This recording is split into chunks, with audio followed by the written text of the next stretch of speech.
I never thought a pencil, a sheet of paper, and a quiet afternoon could change the way I saw my own son. For years, I had been caught up in the ordinary rhythm of life. My name is Sarah Miller, and for as long as I can remember, I was just a mother trying to keep things together. Working long hours as a receptionist at a small clinic, cooking dinner in the evenings, reminding my son Ethan to do his homework, and making sure the laundry didn't pile too high. Our days blended into each other like brushstrokes in a background painting, but I never imagined that one day, art would be the very thing that brought us closer than ever before. Ethan was 16 at the time, in that strange stage between boyhood and manhood. He had always been a little quiet, more observant than outspoken, and I often wondered what went through his mind.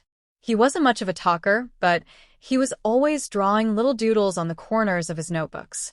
I never paid much attention, assuming it was just something he did out of boredom, like the way kids used to scribble during long classes. But one Saturday afternoon, I discovered something different.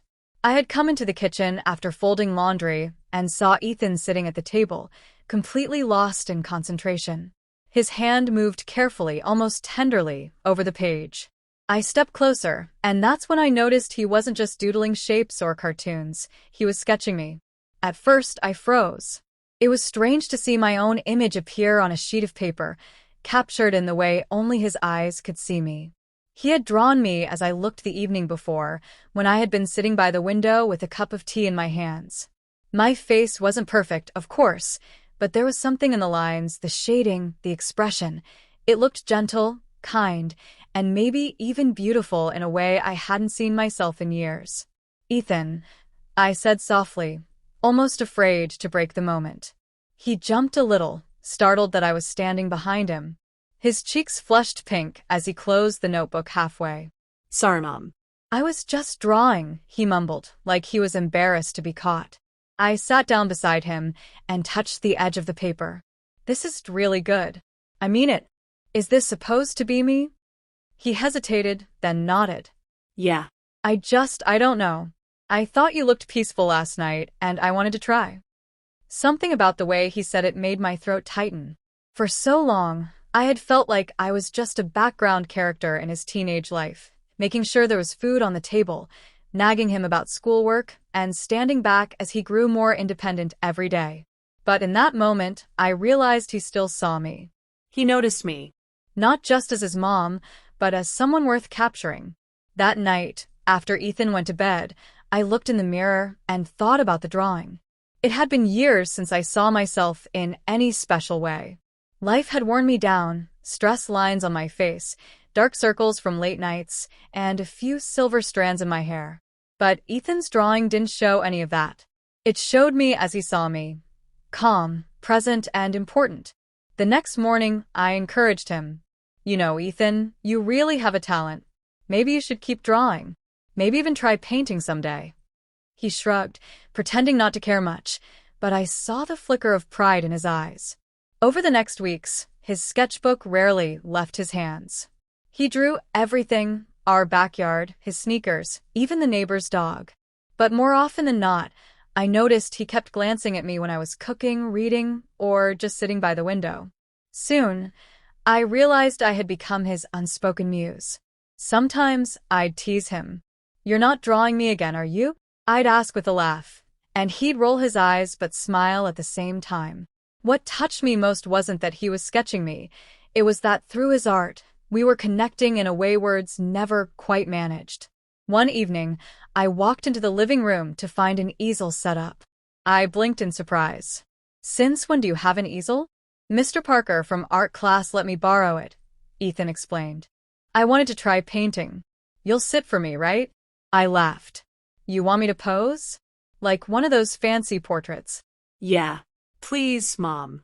"Just for practice." So I sat by the window again, the soft evening light spilling across my shoulders. Ethan worked quietly, his face focused, his brow furrowed. The only sound was the gentle scratch of the brush against canvas. I sat still, trying not to move too much, but inside I felt something warm blooming in my chest. My son was seeing me, really seeing me, not just as the person who reminded him to take out the trash or asked about grades, but as a person with worth, with presence. Weeks turned into months, and Ethan's skills blossomed. He spent hours in his room working on pieces, sometimes staying up late into the night. His art teacher eventually suggested submitting one of his paintings for a local youth art exhibition. When he asked if I would go with him, I didn't hesitate for a second. The night of the exhibition, my heart swelled with pride as we walked into the gallery together. His painting of me, soft colors, warm light, and a gentle expression, hung on the wall among dozens of other student works. People stopped to look at it, some even asking Ethan about his technique. I stood nearby, trying not to cry as I listened to him talk about how he found inspiration at home, how sometimes the simplest things held the most meaning. That evening, as we left the exhibition hall, Ethan slipped his hand into mine. "Thanks, Mom," he said quietly, "for letting me draw you. For everything." I squeezed his hand back, unable to speak for a moment because of the lump in my throat. "No, Ethan," I finally whispered. "Thank you. You helped me see myself again." Life didn't magically become perfect after that, but something shifted between us. Our bond grew stronger, built on shared moments of silence, art, and mutual appreciation. I realized that sometimes it takes someone else's eyes to remind you of your own worth. For Ethan, I was more than just his mom. I was his muse. And for me, Ethan became the artist who gave me back a part of myself I thought I had lost. Years later, when Ethan went off to college to study fine arts, I kept that first sketch he made of me tucked safely in a frame on my nightstand. Whenever I looked at it, I remembered the beginning of his journey and the moment I realized how deeply love could be captured, not in words, not in grand gestures, but in the quiet lines of a pencil, drawn by someone who truly sees you.